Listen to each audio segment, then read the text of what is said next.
Un camino abriste en el mar. Le doy gracias en aleluya. Aunque yo no merecía, lo hiciste. Aunque no lo merecía, lo diste.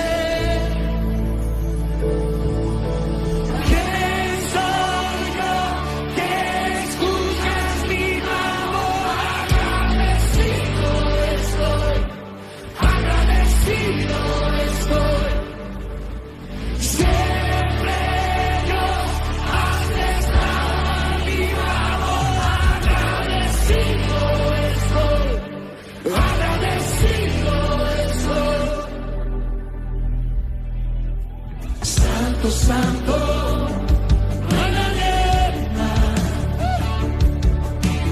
Toda gloria le voy a dar. Aunque yo no merecía, lo hiciste. Oh, aunque no lo merecía, lo diste. Esas manos arriba, vamos. ¿Quién soy yo? De su propio hijo, que lo quería derrocar, que lo andaba buscando para matarlo literalmente. Él andaba huyendo de su propio hijo, y David, en su tiempo de oración, en su tiempo de búsqueda, dice en el versículo 3, si lo ponemos: mas tú, Jehová, eres escudo alrededor de mí, mi gloria y el que levanta mi cabeza. Esto a mí me hizo pensar muchas cosas, y les comparto esto, que es muy personal. Cuando alguien está amenazado, cuando alguien anda huyendo, anda desesperado. Anda huyendo y anda mal. No tiene paz, no puede conciliar el sueño, porque en cualquier momento lo pueden venir a buscar. Pero David le dice a Dios: tú, Señor, eres escudo alrededor de mí, mi gloria y el que levanta mi cabeza. Esta situación no me va a achicopalar, sino que esta situación, con tu ayuda, me mantiene con la cabeza levantada. Y eso es lo que me gusta a mí. Yo vi el ejemplo de nuestro pastor general, que cualquier cosa que le sucediera, él siempre salía con la cara levantada. Y él decía: ¿quién me va a achicar a mí? ¿Quién? Y él se refugiaba en Dios, así como creo que David lo hacía.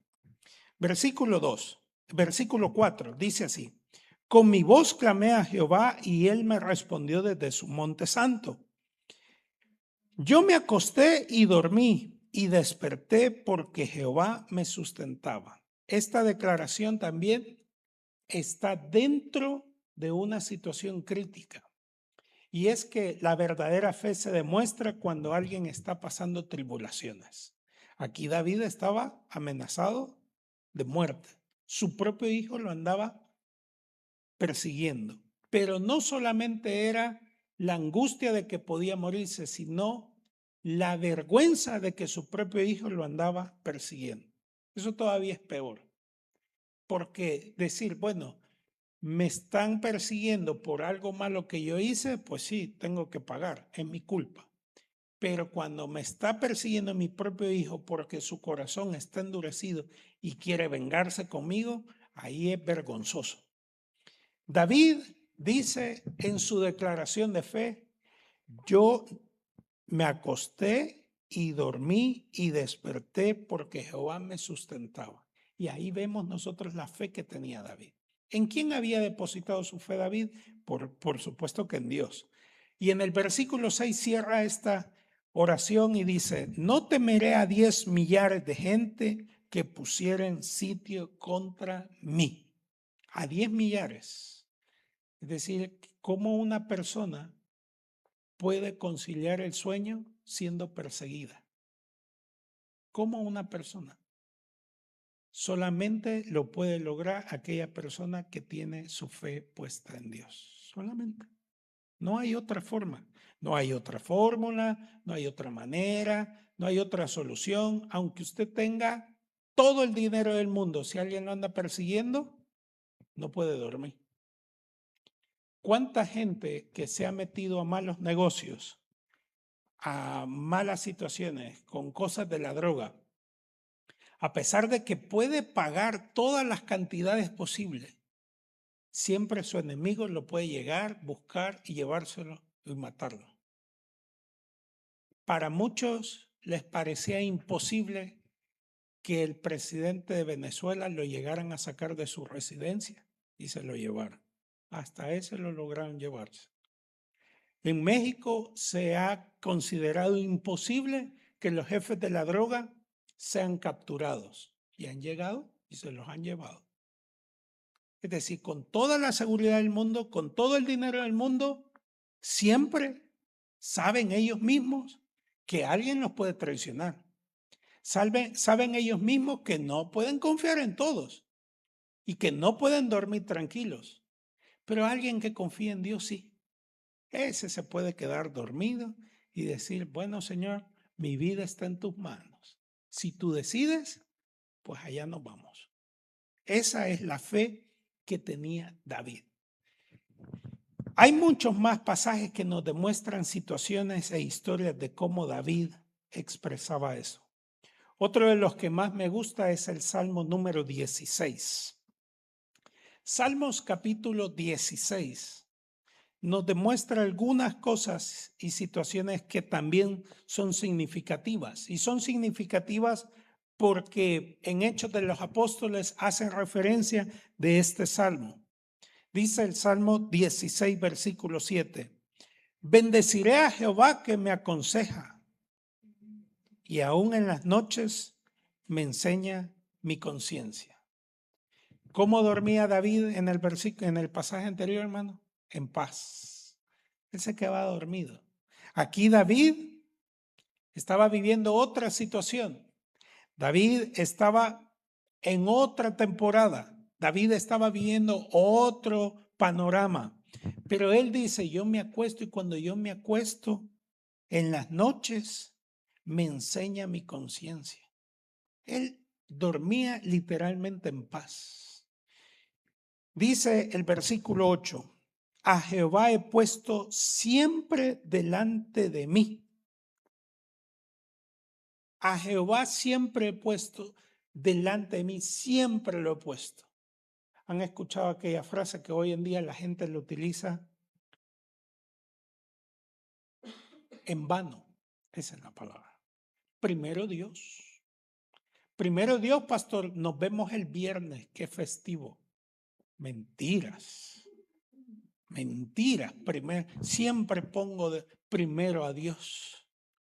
Estuviera llena la iglesia. Hoy la hermana me dijo, vengo temprano porque hoy va a estar llena la iglesia. Así me dijo la hermana, ¿verdad? Hoy va a estar lleno, me dijo.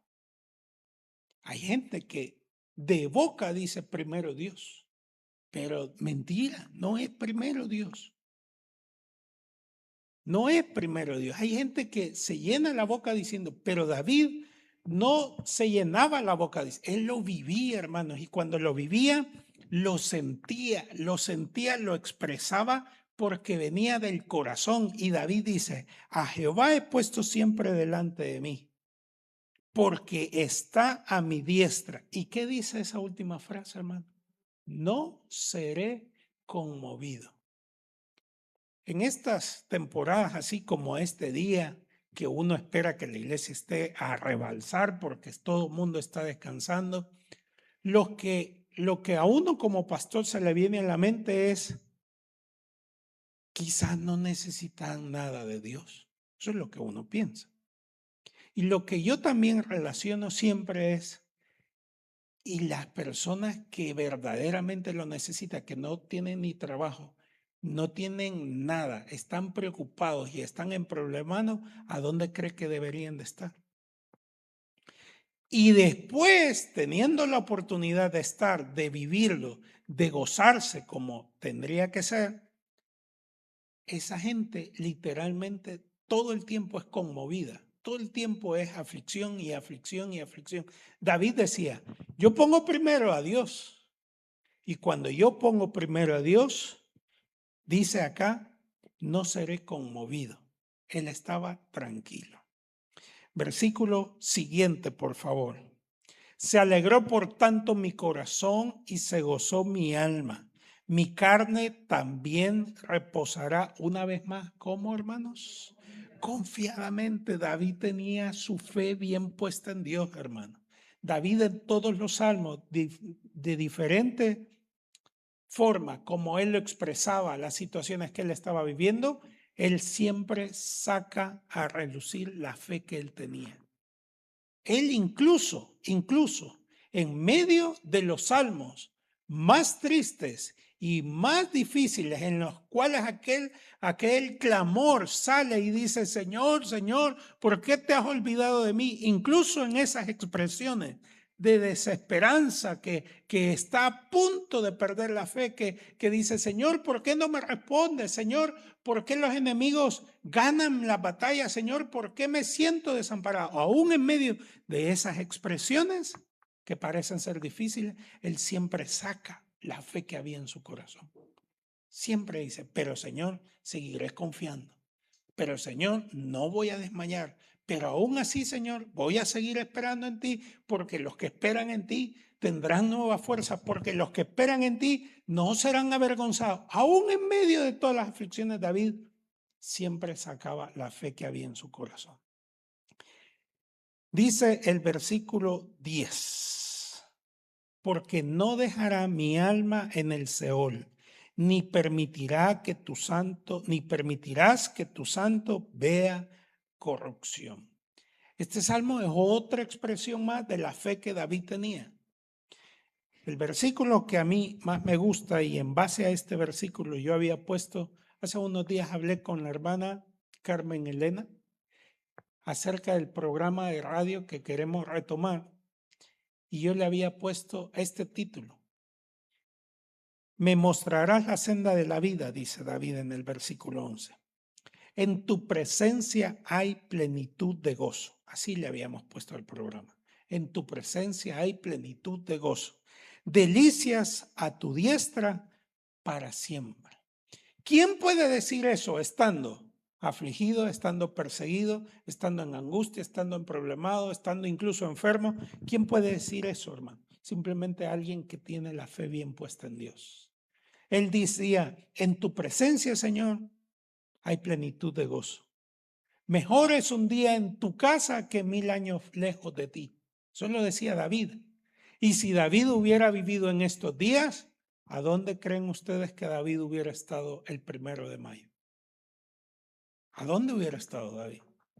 Por supuesto que sí, eso es la motivación que yo siento de compartir la fe de David, porque David, a pesar de las situaciones que él vivía, él expresaba y decía, Señor, mejor es un día en tus atrios que 1000 fuera de ti, Señor.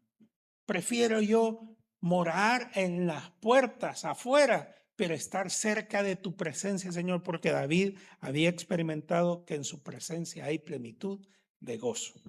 Después de haber visto esto, yo quiero que me acompañen, por favor, tengo tiempo, a Hechos capítulo 2, que es la referencia que tenemos. Hechos capítulo 2, versículos del 25 en adelante.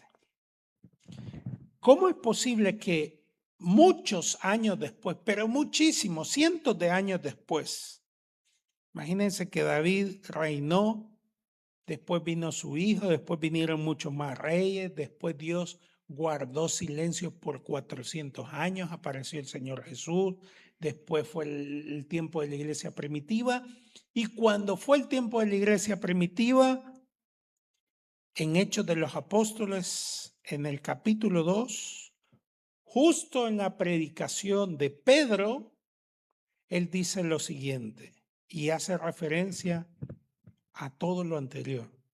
Porque David dice de él. David dice de quién. No está hablando de Dios. David dice de él. David dice de él. No hace referencia a Dios, porque si David dice de Dios, estuviera con E mayúscula. David dice de él. David está contando de él mismo.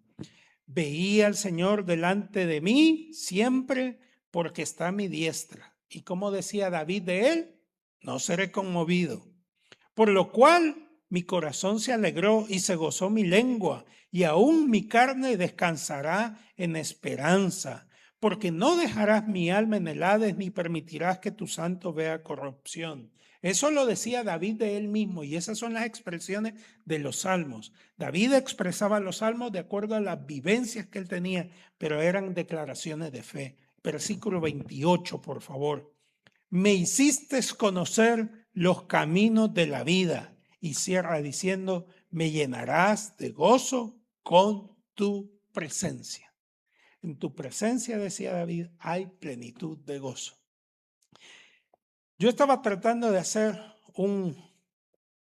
una conclusión general de todas las lecciones que me deja David.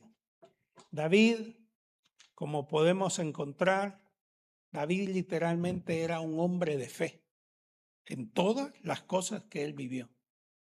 Yo estaba tratando de personalizar qué lecciones me deja a mí.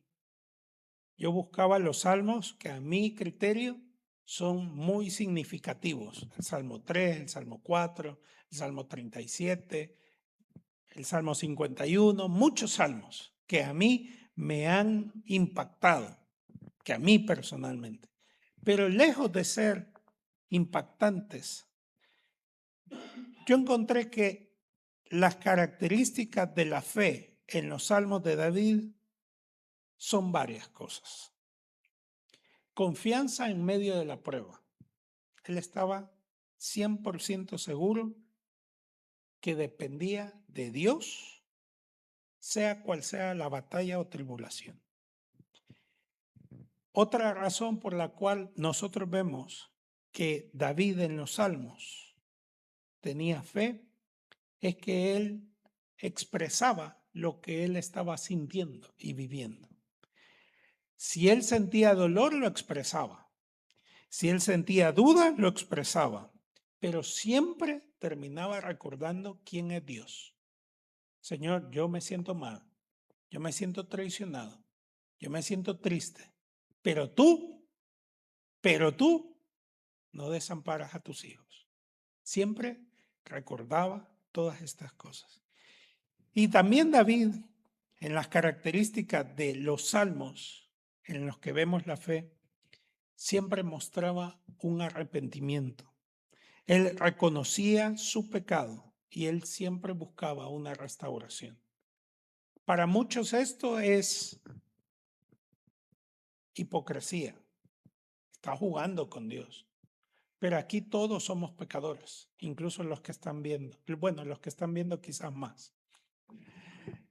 Pero cuando somos honestos con nuestras faltas, con nuestros pecados, con nuestros pensamientos, con nuestras acciones, con lo que hablamos, con lo que decimos, con lo que pensamos, con lo que nos imaginamos y lo ponemos delante de Dios, sabemos que tenemos culpa y necesitamos arrepentirnos. Y eso es lo que hacía David. David era completamente sincero, transparente con Dios porque él sabía cómo Dios lo conocía hasta en lo más profundo de su ser. Y David mostraba todas estas cosas. Pero lo que más me gustaba o lo que más me llama la atención es esta última frase que yo les he remarcado aquí a mis hermanos. Que la verdadera fe de David se mantenía firme a recordar todo el tiempo quién era Dios. La fe la podemos perder todos si olvidamos quién es Dios y cómo actúa Dios. Y David, cuando cantaba las alabanzas a Dios y cuando expresaba todos estos pensamientos, hacía énfasis en quién es Dios. ¿Quién es Dios? Señor, tú eres mi escudo, tú eres mi fuerza, tú eres mi fortaleza. Señor, tú eres fiel. Señor, tú tienes esto, tú tienes poder, tú eres aquí, tú eres allá, Señor. Y recordar esas características de Dios hacían que David nunca perdiera la fe. Incluso siendo perseguido por el rey Saúl. Incluso teniendo enfrente al gigante Goliat, siendo perseguido por su hijo, siendo amenazado por otros reinos que eran más poderosos y más fuertes. pero él experimentó de diversas maneras cómo Dios se glorificaba en medio de cualquier situación, siendo incluso todavía inferiores, menos que los ejércitos enemigos.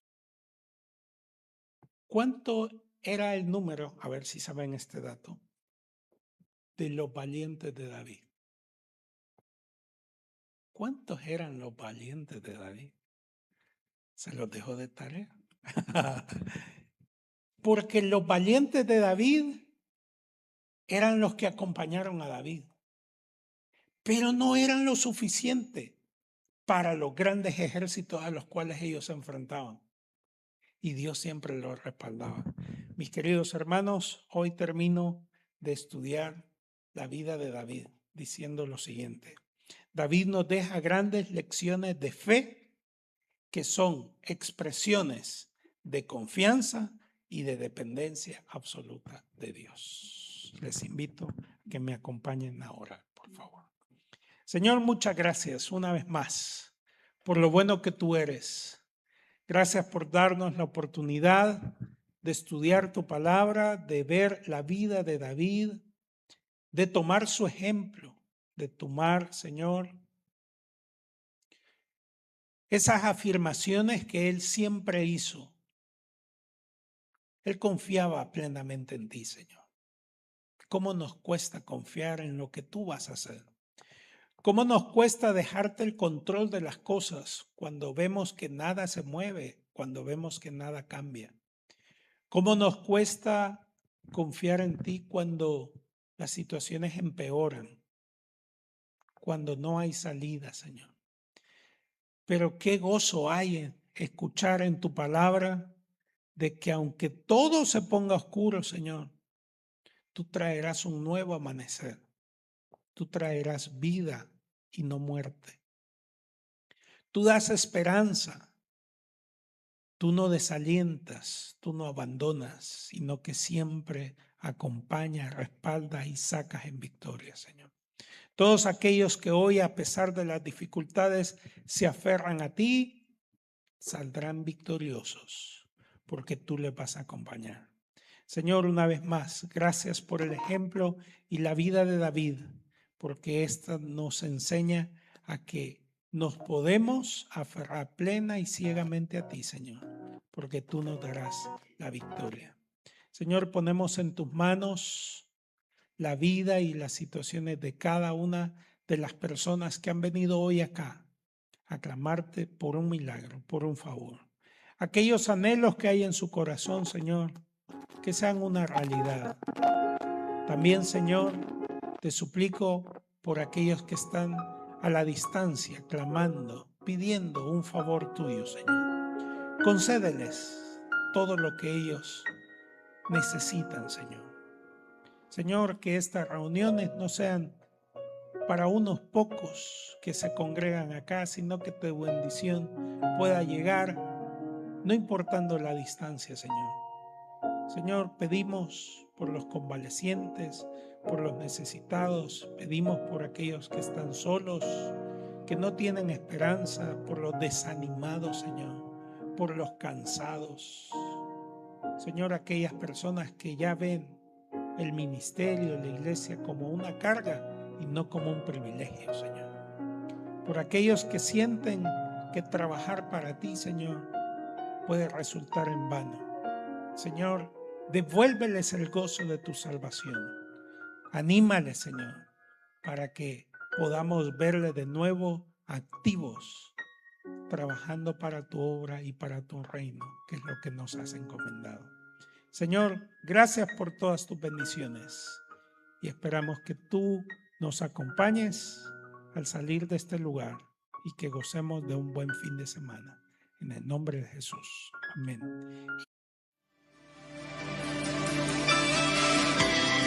Gracias por seguir esta transmisión. Esperamos que el mensaje haya sido de bendición para tu vida.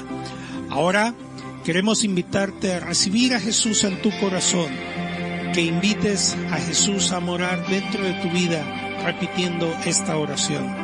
Señor Jesús, Yo te recibo hoy como mi único y suficiente Salvador personal. Creo que eres Dios, que moriste en la cruz por mis pecados y resucitaste hasta el tercer día. Me arrepiento. Soy pecador. Perdóname, Señor. Gracias doy al Padre por enviar a su Hijo Jesucristo a morir en mi lugar. En Cristo Jesús, mi Salvador. Amén. Si tú has hecho esta oración, la Biblia dice, mas a aquellos a los que la recibieron, a los que creen en su nombre, les dio la potestad de ser hechos hijos de Dios. Bienvenido a la familia de Dios. Muchas gracias y hasta la próxima.